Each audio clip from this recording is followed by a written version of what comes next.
Assalamu alaikum, hürmetli mijozlar. Bize yine paxtacıdayıq, reklamı uyunu bitirib verdik yine. Belləri dana vecətdə işlep verdik. Çetləri gipsa kardondan boladı. Arzan çıkadı yine uzun incayla yine. Uzun incayla görüp para verəsilər. Yine reklam. Yine bu bizim garanti talonumuz boladı. Yine bir de adı familiyeniz, telefon nömeriniz, materialını türü, sanatçı, həməsi yazılған. Eğer bir yerinde bir aşikçi buradan olsa 10 yıl davamında servis hizmetini gösterip verəm sizə. Eğer mabada bir kraskisi ölçüp gelsə, çetləri verməsə, şu məsələləri net verəmizə, taxab verəmizə məsələn. Şu telefon nömrələri bağlana verəsiz. Şöyle telefon nömrələrimiz var.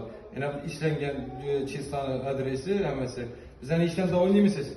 Ben olayım. Hə? Deməli, Görüşəməzsək. həməsi ay deməyim? Onların dert yolmasın. Hayır, rahmet.